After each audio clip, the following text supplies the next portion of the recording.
وأشهد أن محمدا عبده ورسوله أما بعد فأعوذ بالله من الشيطان الرجيم بسم الله الرحمن الرحيم. خاکسار کو آج اس جلسہ میں جس موضوع پر اظہار خیال کرنے کو کہا گیا ہے وہ ہے قوموں کی ترقی نوجوانوں کی تربیت کے بغیر نہیں ہو سکتی. خلیفۃ المسیح الثانی حضرت مرزا بشیر الدین محمود احمد مسلم ماؤد رضی اللہ تعالیٰ عنہ کا ایک حکمت بھرا قول ہے کہ قوموں کی اصلاح نوجوانوں کی اصلاح کے بغیر ممکن نہیں. اگر اس بات کو جماعت احمدیہ کے حوالے سے دیکھا جائے تو اسے خدام الاحمدیہ پر چسپاں کیا جا سکتا ہے. یہ معرفت کے کلمات نہ صرف مجلس خدام الاحمدیہ کا مرکزی نعرہ ہے بلکہ یہ اس کی سرگرمیوں اور منصوبوں کی بنیاد بھی ہیں.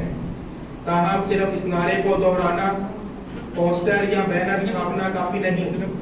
اس کے بجائے ہمیں ان گہرے کلمات کے پیچھے چھپے اصل معنی اور فلسفہ کو سمجھنا ضروری ہے. حضرت مسلم ماؤد رضی اللہ تعالیٰ عنہ نے یہ نعرہ مجلس خدام الاحمدیہ کو اس لیے دیا تھا تاکہ اس بات پر زور دیا جا سکے کہ نوجوانوں کو نہ صرف دنیاوی تعلیم حاصل کرنی چاہیے بلکہ اس کے علاوہ اللہ تعالیٰ کے ساتھ اپنے تعلق کو ہمیشہ مضبوط کرنا چاہیے. اس وقت کے مسلم اور قوم کے معمار حضرت مرزا بشیر الدین محمود احمد خلیفۃ المسیح الثانی رضی اللہ تعالیٰ عنہ نے 31 جنوری 1938 کو مجلس خدام الاحمدیہ کی بنیاد رکھی. ان کا نظریہ یہ تھا کہ ایک ایسی تنظیم قائم کی جائے جو 15 سے 40 سال کے نوجوانوں کی روحانی اخلاقی اور ذہنی تربیت کے لیے وقف ہو. حضرت خلیفۃ المسیح الثانی رضی اللہ تعالیٰ عنہ نے اس تنظیم کو ایک نمونہ کے طور پر پیش کیا جس کے ذریعے آنے والی نسلوں کو اسلام کی قیادت اور خدمت کے لیے تیار کیا جا سکے. 1 اپریل 1938 کے خطبہ میں حضرت خلیفۃ المسیح الثانی رضی اللہ تعالیٰ عنہ نے جماعت کی ترقی میں نوجوانوں کے اہم کردار کو اجاگر کیا. انہوں نے روحانی اور اخلاقی تربیت کی ضرورت پر زور دیا تاکہ آنے والی نسل جماعت کی قیادت اور خدمت کے لیے ذہنی طور پر تیار ہو. ایک حدیث میں رسول مقبول صلی اللہ علیہ وسلم نے فرمایا اگر تم آخرت چاہتے ہو تو علم کے ساتھ چاہو, اگر دنیا چاہتے ہو تو علم کے ساتھ چاہو, اور اگر دونوں چاہتے ہو تو علم کے ساتھ چاہو. اس کا مطلب یہ ہے کہ علم زندگی میں ایک لازمی عنصر ہے جو نہ صرف آخرت کے لیے ضروری ہے بلکہ اس دنیا کی جدوجہد کے لیے بھی نہایت ضروری ہے. خدام اور لجنہ کے لیے اچھی تربیت روزمرہ کی زندگی گزارنے کے لیے ضروری ہے. اچھی تربیت خدام اور لجنہ کے لیے رہنمائی فراہم کرتی ہے تاکہ وہ اپنی زندگی میں ترقی کے سفر کو طے کر سکیں. یہاں والدین کا کردار بھی بہت اہم ہے تاکہ یہ یقینی بنایا جا سکے ان کے بچوں کی تربیت اچھی ہو. بلکہ قرآن میں بھی ہمیں اللہ تعالیٰ سے دعا کرنے کی تعلیم دی گئی ہے. ربنا هب لنا من ازواجنا وذريتنا قرۃ اعین وجعلنا للمتقین اماما. اے ہمارے رب ہمیں اپنے جیون ساتھیوں اور اپنی اولاد سے آنکھوں کی ٹھنڈک عطا کر اور ہمیں متقیوں کا امام بنا دے. اس سے مراد یہ ہے کہ ہم اللہ تعالیٰ سے دعا کرتے رہیں کہ وہ ہمیں بیویوں اور اولاد کی صورت میں آنکھوں کی ٹھنڈک عطا کرے, اور ساتھ ہی یہ دعا بھی کرتے رہیں کہ اے اللہ ہمیں متقیوں کا امام یعنی رہنما بنا دے. یہاں ہم اللہ تعالیٰ سے دعا گو ہیں کہ ہم اپنے بچوں کے لیے ایک بہترین نمونہ بنیں. اسی طرح اگر ہم چاہتے ہیں کہ ہماری اولاد اچھی تربیت یافتہ ہو تو والدین خود بھی اچھے نمونے پیش کرنے چاہیے اور ان کے لیے زندگی میں ترقی حاصل کرنے کی رہنمائی فراہم کرنی چاہیے. اس میں یہ نصیحت کی گئی ہے کہ اللہ تعالیٰ سے دعا کی جائے کہ ہمیں نیک اور صالح بیوی عطا ہو اور اس جوڑے سے صالح اولاد پیدا ہو جو آنکھوں کی ٹھنڈک بنے. پھر ہم اللہ سے دعا کرتے ہیں کہ ہمیں ہمارے صالح بچوں کا امام بنا دے تاکہ ہم ان کے لیے ایک اچھا نمونہ بن سکیں اور وہ ہمارے نقش قدم پر چل کر ایک نیک انسان بنے. اسی طرح یہ بھی والدین کی ذمہ داری ہے کہ وہ اخلاق, آداب, اچھے رویوں اور دینی علوم کے حوالے سے اپنے بچوں کی اچھی تربیت کریں. ہمارے پیارے امام سیدنا حضرت خلیفۃ المسیح الخامس اید اللہ تعالیٰ بنصر العزیز نے سالانہ اجتماع مجلس خدام الاحمدیہ برطانیہ 2021 کے افتتاحی خطاب میں فرمایا، خدام الاحمدیہ کا ممبر کی حیثیت سے آپ اپنی زندگی کے عروج پر ہیں، اپنی جسمانی اور ذہنی صحت اور صلاحیت کے لحاظ سے۔ اس لیے جماعت کی مکمل کامیابی کے لیے یہ ضروری ہے کہ مجلس خدام الاحمدیہ اپنے کردار اور ذمہ داریوں کو بہترین طریقے سے ادا کرے۔ اگر خدام اعلیٰ اخلاق کا مظاہرہ کریں، ایمان کو ترجیح دیں، اپنے دینی اور دنیاوی علم کو زیادہ سے زیادہ بڑھائیں اور سب سے بڑھ کر وہ قرآن و حدیث کے مطابق عمل کریں اور خلیفہ وقت کے ساتھ مکمل طور پر وفادار ہوں، تو جماعت کی ترقی کئی گنا بڑھ جائے گی۔ اس کے علاوہ ہماری آئندہ نسلوں کی فلاح و بہبود بھی آپ سے جڑی ہوئی ہے۔ آپ میں سے بہت سے افراد کو اللہ تعالیٰ نے اولاد کی نعمت سے نوازا ہے اور اب آپ براہ راست جماعت کی آگے آنے والی نسلوں کے ذمہ دار ہیں۔ ایک والد کا اصل کردار اور ذمہ داری حضور نبی کریم صلی اللہ علیہ وسلم کے اس فرمان سے واضح ہے کہ ایک والد اپنے بچے کو بہترین اخلاق اور خوبیوں کے سوا کوئی بہتر تحفہ نہیں دے سکتا۔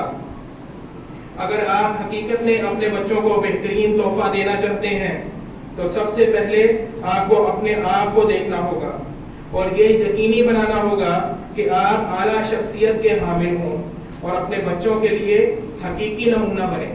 یقیناً 25 سے 40 سال کی درمیانی عمر کے خدام کو یہ سمجھنا چاہیے کہ وہ اس عمر میں جہاں وہ براہ راست آنے والی نسلوں پر اثر انداز ہوں گے۔ حال ہی میں ہونے والی ایک ملاقات میں ایک نوجوان خادم نے حضور اید اللہ تعالیٰ سے سوال کیا کہ کیسے کم عمر خدام ان بڑے خدام کی اصلاح اور رہنمائی کر سکتے ہیں جو درست طریقے سے عمل نہیں کرتے اور جو اخلاقی طور پر کمزور ہیں۔ حضور اید اللہ تعالیٰ نے فرمایا کہ میں نے انصار اللہ کے اجتماع میں بھی ذکر کیا تھا، کیونکہ یہ بات ان پر بھی لاگو ہوتی ہے، جہاں دوبارہ میں یہ کہنا چاہتا ہوں کہ یہ ایک ایسی بات ہے جس پر بڑی عمر کے خدام کو سنجیدگی سے غور کرنا چاہیے، خاص طور پر ان لوگوں کو جو والدین ہیں۔ یہ نہ سمجھے کہ آپ کا رویہ یا عمل دوسروں پر نظر انداز نہیں ہوتا، اس کے برعکس آئندہ نسلیں آپ کی طرف دیکھ رہی ہیں، لہٰذا انہیں مایوس نہ کریں۔ ہمیشہ یاد رکھیں کہ اگر آپ اپنی ذمہ داریوں کو اللہ تعالیٰ اور ایک دوسرے کے ساتھ ادا کرنے میں کوتاہی کریں گے اور اپنے دینی، روحانی اور ذہنی معیار کو بلند کرنے کی کوشش نہیں کریں گے تو آپ نہ صرف خود کو نقصان پہنچائیں گے بلکہ آپ کے پیچھے آنے والے افراد کو بھی نقصان ہوگا۔ آپ آئندہ نسل کے لیے خطرناک نمونہ قائم کریں گے اور اگر وہ گمراہ ہوئے تو اس کی ذمہ داری آپ پر ہوگی۔ حضرت نبی کریم صلی اللہ علیہ وسلم نے فرمایا کہ والد اپنے گھر کا نگہبان ہے اور اس لیے وہ قیامت کے دن اللہ تعالیٰ کے سامنے جواب دہ ہوگا اگر اس نے اپنی نگرانی کی ذمہ داری ادا نہیں کی۔ ہمیشہ یاد رکھیں کہ ایک حقیقی مسلمان پر 2 اہم حقوق ہیں جنہیں پورا کرنا ضروری ہے، وہ ہیں اللہ تعالیٰ کے حقوق اور اس کی مخلوق کے حقوق، یعنی حقوق اللہ اور حقوق العباد۔ اگر آپ ان دونوں حقوق کو پورا کریں گے تو آپ اپنے بچوں کو صحیح راستے پر رہنمائی کریں گے۔ آپ چھوٹی عمر کے خدام کے لیے ایک رہنما اور استاد بنیں گے جنہیں آپ اپنے چھوٹے بھائیوں کی طرح سمجھیں گے۔ دوسروں کی رہنمائی کرنے کا بہترین طریقہ یہ ہے کہ آپ ہمیشہ اپنے نیک عمل اور اچھے کردار کو ان کے سامنے نمونہ کے طور پر پیش کریں تاکہ وہ اس سے سیکھیں اور اس پر عمل کریں۔ ہمیشہ یاد رکھیں کہ ہم وہ جماعت ہیں جو زمانے کے امام حضرت مسیح موعود علیہ السلام کو ماننے کا دعویٰ کرتی ہے، کہ ہم نبی کریم صلی اللہ علیہ وسلم کی حقیقی تعلیمات کو دنیا کے کونے کونے تک پہنچائیں گے۔ یہ اس بات کا تقاضا کرتا ہے کہ ہر احمدی ہمیشہ اپنے روحانی اور اخلاقی معیار کو بلند کرنے کی کوشش کرے اور قرآن اور نبی کریم صلی اللہ علیہ وسلم کی تعلیمات پر عمل کرے۔ اس لیے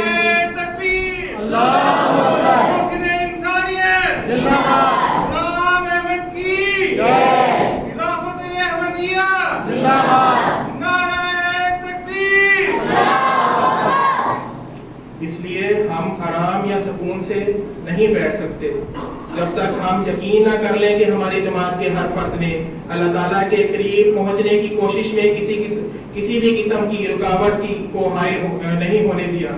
جیسے سورج ہر صبح بغیر کسی تاخیر کے طلوع ہوتا ہے، اسی طرح ہمیں ہر دن روحانی ترقی اور جماعت احمدیہ کے افراد کی کامیابیوں کی خوشخبری دینی چاہیے۔ جب تک ہماری حالت یہ نہ ہو ہم کو اطمینان نہیں ہونا چاہیے۔ آپ اپنے بینر پر فخر سے یہ نعرہ لکھتے ہیں جو حضرت مسلم موعود رضی اللہ عنہ نے مدام الاحمدیہ کو عطا کیا کہ قوموں کی اصلاح نوجوانوں کی اصلاح کے بغیر ممکن نہیں۔ تاہم یہ صرف ایک نعرہ یا شعر نہیں ہے جس پر فخر کیا جائے، بلکہ یہ مدام الاحمدیہ کے لیے ایک بیداری کا پیغام ہونا چاہیے تاکہ ان حکمت کی باتوں کو ہر خادم کو دل و دماغ میں بٹھایا جا سکے۔ یقیناً ہر خادم کو چاہیے کہ وہ کوئی عہدیدار ہو یا عام خادم ان الفاظ کو اپنی ذاتی حیثیت کے طور پر دیکھے، جہاں انہیں اپنے آپ کی اصلاح کر کے اپنے ملک کی اصلاح اور اپنا کردار ادا کرنا چاہیے۔ اس لیے آپ کو اپنے اخلاق اور روحانی معیار کو بلند کرنے کی بھرپور کوشش کرنی چاہیے اور اپنے ملک اور جماعت کے لیے ایک حقیقی خدمت گزار بننا چاہیے۔ اگر ایسا نہیں ہوتا تو صرف ان الفاظ کو دہرانا بغیر کسی عمل کے بالکل بے معنی ہے۔ اس کے باوجود آج کے دور میں نوجوانوں کو مختلف چیلنجز کا سامنا ہے، جیسے کہ سوشل مسائل جو مختلف حلقوں کے لیے تفتیش کا باعث ہیں، اور یہ موضوعات اکثر سوشل میڈیا میں پیش کیے جاتے ہیں تاکہ ہر نوجوان میں آگاہی پیدا کی جا سکے۔ اس کی وجہ یہ ہے کہ آج کے نوجوان ٹیکنالوجی جنہیں ابتدائی طور پر انسانوں کی سہولت کے لیے بنایا گیا تھا سے بہت زیادہ متاثر ہیں، لیکن بدقسمتی سے بہت سے لوگ ان ٹیکنالوجی کا غلط استعمال کرتے ہیں۔ سوشل میڈیا نوجوانوں کی سوچ اور روح کو متاثر کر سکتا ہے، یہاں تک کہ بعض افراد اپنی عزت کو داؤ پر لگا کر برے کام کرتے ہیں اور شریعت کے قوانین کی خلاف ورزی کرتے ہیں۔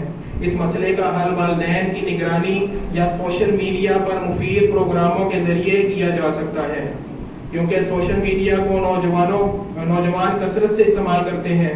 اس کے علاوہ نوجوانوں کو اس وقت اپنی شناخت کے مسائل کا سامنا ہے اور وہ مغربی ثقافت سے متاثر ہو جاتے ہیں جو بہت تیزی سے پھیل رہی ہے۔ اگر ہر خادم دین اسلام کے اصولوں پر سختی سے عمل کرتا ہے تو ایسا نہیں ہوتا، کیونکہ دین اسلام نوجوانوں کی صلاحیتوں کو بہتر بنانے میں مدد کرتا ہے اور انہیں حق اور باطل، اچھائی اور برائی کے درمیان فرق سکھاتا ہے۔ ایک معروف اسلامی شخصیت کا قول ہے، اگر تم کسی قوم کا مستقبل دیکھنا چاہتے ہو تو اس کے نوجوان نسل کو دیکھو۔ یہ الفاظ اس بات کو ثابت کرتے ہیں کہ نوجوان نسل ملک کو مختلف میدانوں میں ترقی کی طرف لے جانے میں اہم کردار ادا کرتی ہے۔ تاہم ان چیلنجز کو مدام الاحمدیہ کی کوششوں اور دعا کے ذریعے حل کیا جا سکتا ہے۔ حضرت خلیفۃ المسیح الخامس سید اللہ تعالیٰ بن نصیر العزیز جماعت کے رہنما کے طور پر ہمیشہ جماعت کے تمام ممبر کو نصیحت کرتے ہیں، اور اگر یہ نصیحتیں مانی جائیں اور ان پر اور عمل میں لائے جائیں تو انشاءاللہ ان چیلنجز کو حل کیا جا سکتا ہے اور اس طریق یعنی قوم کی اصلاح کرنے کی کوشش کے مقصد کو حاصل کیا جا سکتا ہے۔ سامعین کرام، ہمارے سامنے ایسے بہت سے نوجوان ہیں جو تعلیم میں محنت کرتے ہیں اور دین پر مضبوطی سے عمل کرتے ہوئے اپنی زندگیوں میں کامیابی حاصل کرتے ہیں۔ ان کی مثالیں ہمارے لیے ایک رہنما ہیں۔ مثال کے طور پر سر ظفر اللہ خان پاکستان کے ایک قانون دان اور سفارتکار تھے جنہوں نے پاکستان کے پہلے وزیر خارجہ کے طور پر خدمات سر انجام دیں۔ وزیر خارجہ کے طور پر اپنی خدمات کے بعد انہوں نے اپنے بین الاقوامی کیریئر کو جاری رکھا اور وہ واحد پاکستانی تھے جنہوں نے عالمی عدالت انصاف کی صدارت کی اور اقوام متحدہ کے جنرل اسمبلی کے صدر بھی رہے۔ وہ اب تک واحد شخص ہیں جنہوں نے اقوام متحدہ کی جنرل اسمبلی اور عالمی عدالت انصاف دونوں کی صدارت کی۔ اسی طرح پروفیسر ڈاکٹر عبدالسلام ایک پاکستانی تھیوریٹیکل فزسٹ تھے۔ انہوں نے 1979 میں نوبل انعام برائے فزکس حاصل کیا۔ وہ پاکستان کے پہلے شخص اور ایک مسلمان ملک کے پہلے سائنسدان تھے جنہیں نوبل انعام ملا، اور وہ مسلم دنیا کے نوبل انعام حاصل کرنے والے دوسرے شخص تھے. اس سے پہلے مصر کے انور سادات نے نوبل انعام حاصل کیا تھا. اسی طرح ڈاکٹر محمد مسعود حسن نوری کو کینیڈا کے Royal college of physician and surgeons کی جانب سے اعزازی فیلوشپ دی گئی. ڈاکٹر محمد مسعود حسن نوری 2024 میں کینیڈا کے Royal college of physician and surgeons کی اعزازی فیلو کے طور پر نامزد ہوئے. ڈاکٹر نوری چیف ایگزیکٹو آفیسر اور انسٹیٹیوٹ آف کارڈیاک سائنسز کے چیف کارڈیولوجسٹ ہیں جو رفح پاکستان میں واقع ہے. انہیں 26 ستمبر 2024 کو اوٹاوا میں ایک باوقار ایوارڈ تقریب کے دوران یہ اعزاز دیا گیا.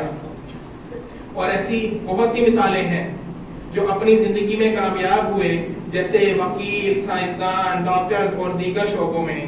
ان کی کامیابی کی جدوجہد ان کے نوجوانی کے زمانے سے شروع ہوئی، جہاں انہوں نے اچھے نظم و ضبط، بہترین تربیت اور خلافت سے وابستگی کے ساتھ زندگی کا سفر کیا، اور اللہ نے انہیں اپنی زندگی میں کامیابی کے راستے پر گامزن کیا.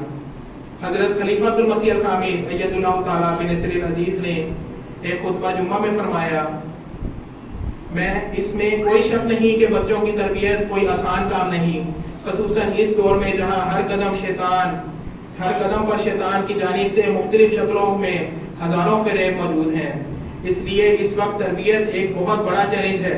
تاہم جیسا کہ اللہ تعالیٰ نے ہمیں دعاؤں اور عبادات کے طریقوں کی تعلیم دی ہے جنہیں ہم عمل میں لا کر خود کو اور اپنے بچوں کو شیطان کی فریب کاریوں سے بچا سکتے ہیں، تاہم ان امور پر عمل کرنے کے لیے مستقل دعا، اللہ تعالیٰ کی مدد، محنت اور خلوص نیت کی ضرورت ہے. ایک مسلسل جدوجہد کی ضرورت ہے جو مستقل جاری رہے.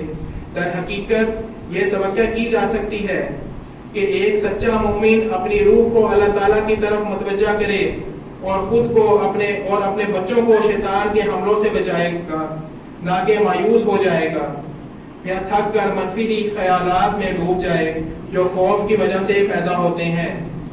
یہی ایک نصیحت ہے جو نوجوانوں کے لیے ہے.